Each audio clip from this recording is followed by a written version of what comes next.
Partners capital அக்கௌண்ட்டை பொறுத்தளவுல முதல்ல அவங்களுக்குரிய பேலன்ஸ அப்படியே இங்க எழுதிட வேண்டியது பை பேலன்ஸ் brought out.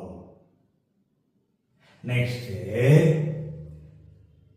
லயபிலிட்டிஸ்ல ஏதாவது ரிசர்வ் இருக்கா?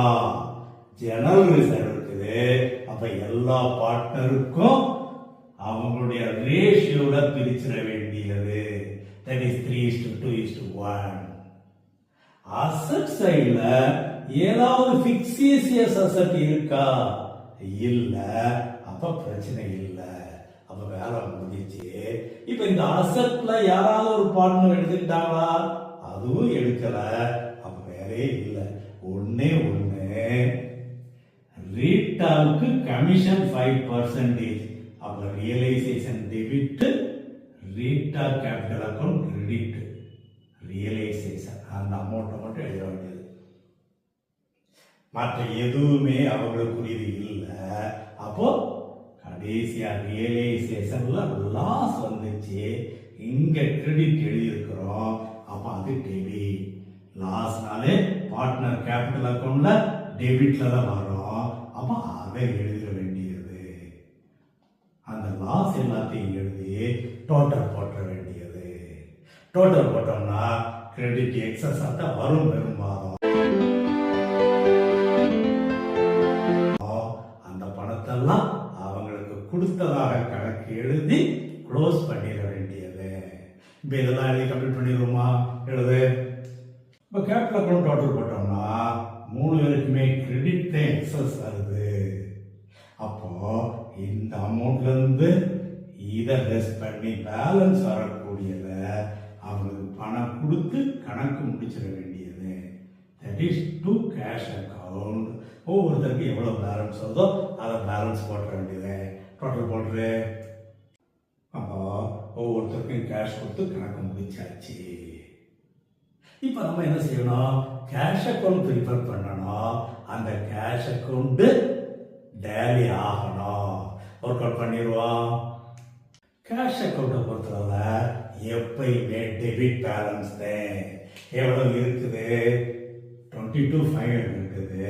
அப்ப இதை டெபிட்ல பேலன்ஸ் brought out 22,500. இப்போ கேஷ் ரிசீவ்லாம் டெபிட், கேஷ் பேட்லாம் கிரெடிட். எப்பெல்லாம் கேஷ் ரிசீவ்டு நம்மகிட்ட இருக்க அசட்டை வெளியில யாருக்காவது வித்தோம்னா வித்து பணம் கிடைக்கும். அந்த மாதிரி நம்மகிட்ட இருந்த அசட்டு ஒரு 4 அசட் இருந்துச்சு. அந்த 4 அசட்டையுமே ரியலைஸ்ன்னு சொன்னாங்க. பார்ட்னர் யாரும் எடுக்கல. இது எல்லாமே நம்ம கேஷ் ரிசீவ்டு. அப்போ அப்படியே டெபிட் சைட்ல டு ரியலைசேஷன் அதை அப்படியே எழுத வேண்டியது. அடுத்து பேமெண்ட் யாருக்கெல்லாம் பே பண்ணியிருக்கிறோம்? முதல்ல கிரெடிட்டார்ஸுக்கு, பில்ஸ் பேயபிளுக்கு. அந்த மாதிரி கிரெடிட்டார்ஸ் பில்ஸ் பேயபிள் 2 தான் இருந்துச்சு. அவங்க 2த்துக்கும் ஃபுல் அமௌண்ட் கொடுத்துட்டோமா, அது போக எக்ஸ்ட்ரா லயபிலிட்டி வந்துச்சு. That is outstanding salary, bills material. அப்ப இது ஃபுல்லாவே கேஷ் பெய்டு, கேஷ் அக்கௌண்ட் இருக்கிறோம். அப்ப கேஷ் அக்கௌண்ட்ல கிரெடிட் சைட்ல பை ரியலைசேஷன். அப்ப இது அப்படியே எழுதிட வேண்டியது.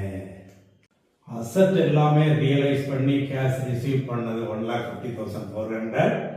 லயபிலிட்டிஸ் எல்லாத்துக்கும் பே பண்ணது 1,08,700. இது போக பார்ட்னர்ஸ் கேபிட்டல் அக்கௌண்ட்ல பேலன்ஸ், கிரெடிட் பேலன்ஸ் எக்ஸஸா வந்துச்சு. அந்த அமௌண்ட்டை எல்லாம் பே பண்ணோம். அது எல்லாத்தையும் எழுதி டோட்டல் போட்டுருவோம். ஆன்சர் கரெக்டா வந்துடும். இப்போ பார்ட்னர்ஸ் கொடுக்க வேண்டியது 71,900 ரூபாய் மொத்தமா வந்துச்சு. இப்போ டோட்டல் போட்டோம்னா சரியா போச்சு. That's all. அப்போ டிஸ்ட்ரிபியூஷன் ஆஃப் வரும்போது கேஷ் அக்கௌண்ட் க்ளோஸ் ஆயிடணும். நம்ம கையில் பணமே இருக்கக்கூடாது. ஏன்னா எல்லா கணக்கும் முடிச்சாச்சு.